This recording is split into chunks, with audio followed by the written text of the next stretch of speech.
Saturday, August 29th, 2015. This is the Todd vlog. What's up, everybody? It's Todd here in the office, and I want to tell you about a new project I'm doing. I want to tell you what I'm doing, and then I'm going to explain why I would even be doing it as a vlog, because you may be thinking, I have decided that I'm going to listen through the entire discography of Steven Curtis Chapman. Saddle up your horses. Now, those of you that know me know that Steven Curtis Chapman is the reason young Todd Wright picked up a guitar and started writing songs and singing. He was my inspiration. He was my guy. When I was very young, when I was a teenager or even a preteen, I think one of the things that I really loved most about him was that he had long hair. He had the mullet, and I wanted a mullet, and my dad wouldn't let me have one. And so here was like a Christian singer with a mullet that my parents would let me listen to, and I thought maybe in the end, maybe let me grow my hair out too. They did a little bit, but still I never got the mullet of my dreams. But anyway, Steven Curtis Chapman was my inspiration. He's the reason I started writing songs and singing out in front of people, and I have been a lifelong fan. I'll admit I haven't followed him as closely as I've gotten older and busier, but the guy's still making records and they're still good, and he's had this amazing ministry and career that's been filled with very high highs and very low lows. As a person who writes songs, who sings for a living, it's good for me to listen to the entire work of an artist. I love to do that just to see how their style changed or stayed the same, how they dealt with different aspects of growing older and how that sort of showed itself in the music, how they've endured the industry, which has changed. And so the Steven Curtis Chapman stuff for me is because I love him so much, and because he was the reason I started playing. I thought, well, this is the perfect artist to listen through all the records. And the other question, why make a vlog about it? Because I think that we live in such a single-based society where we just hear, a song here and a song there.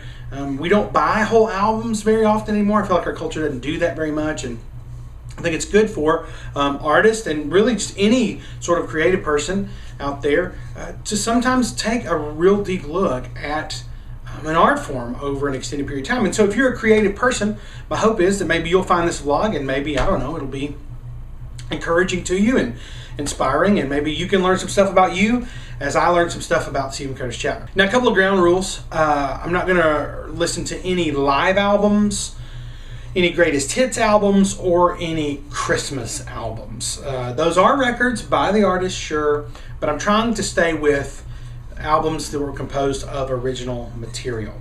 And so we're going to make these vlogs. Each vlog is going to cover one album. There are a lot of them, so I don't know when I'll get done with this thing, but so far I'm really digging it. I've already started listening to the records. I'm actually about 2.5 records in, but I'm shooting these, sort of stockpiling them so I can release them, relatively quickly. So the first record is called First Hand. Steven Curtis Chapman's first album was called First Hand, released in 1987, I believe, to not much acclaim. The record didn't do really well. He had one hit single on there that played on the radio called Weekdays, but I didn't know anything about that record. My first real introduction to Steven Curtis was actually his third album, called More to This Life, and we'll get to that. And actually it was More to This Life and a VHS cassette that really got me rolling. And so I didn't know anything about First Hand for years, and I finally found it at the local Christian bookstore,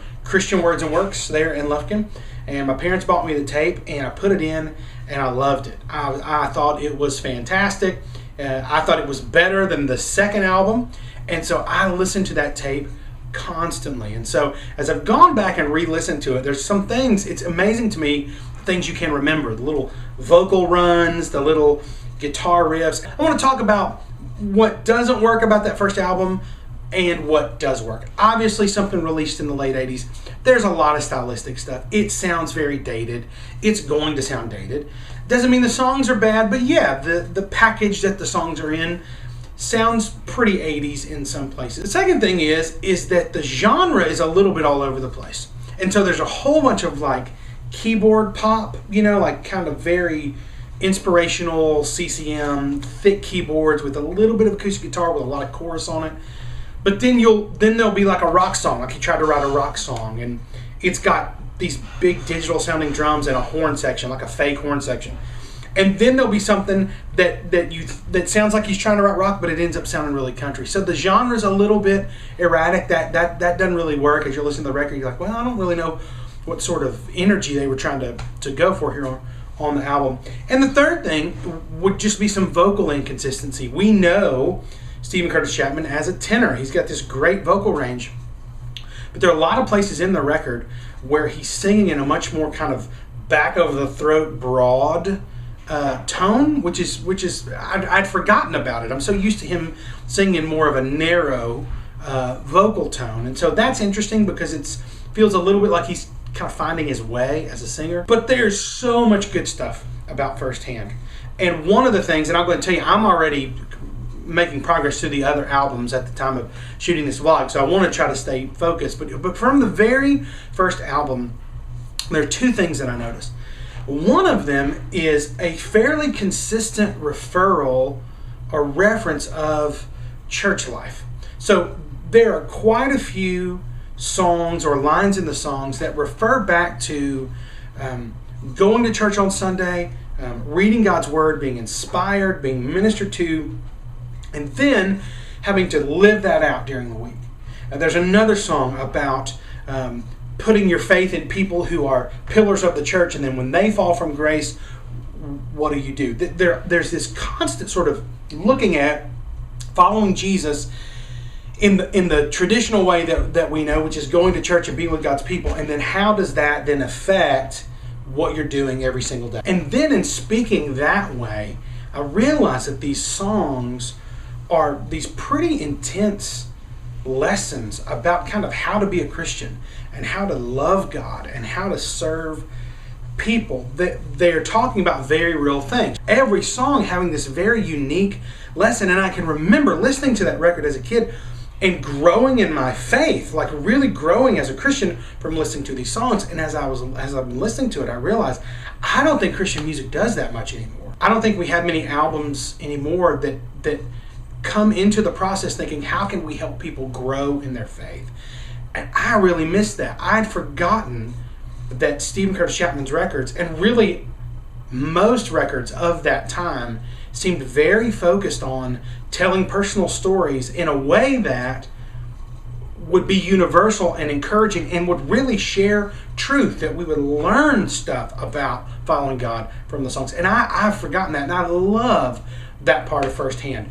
There are a couple of, like I said, a couple of hits. There was Weekdays. There was a song called Who Cares, which was kind of a, hey, who cares that people are dying without Jesus? Who cares that people are all alone? Who cares that people are in need?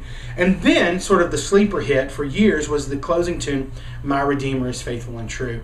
And so there are some solid songs here. Some of them you think, yes, this is being written as like youth group rock and roll. This guy's trying to target teenagers. But there are these other songs that are hitting huge issues in faith. And so I think it's a great record. I've been listening to it in the car. My son told me it sounded like children's music, but my daughter liked it. So, obviously we have to disown Jonah, but Finley's doing great. I'm actually keeping a Spotify playlist of Steven Curtis Chapman songs as I'm listening to the albums. Now, these are not the whole album. This is basically, as I'm listening to the record, the songs that I think still hold up, I'm putting in a public Spotify playlist. You can find the link down in the description bar if you want to listen and follow along. Now, I will tell you, remember, I'm a few records in, so you're going to see more than just the songs of Firsthand. So if you're the type of person who goes, no, I want to follow the vlogs, but I only want to listen to the record, don't go to the playlist, because the playlist has a ton of songs in it and will have more. The guy made a lot of records. But go check out Firsthand. I'd love to know if any of you even have heard the record, if you like the record. It really is a fairly obscure album, but I think it's worth it. I think it's absolutely worth it. So anyway, thank you for watching. We'll be back next time talking about Steven's second record, Real Life Conversations, where he really started to become kind of a radio hit maker. A couple songs on Real Life Conversations were huge hits and sort of signaled his his ascension to sort of CCM stardom. So we'll talk about that next time.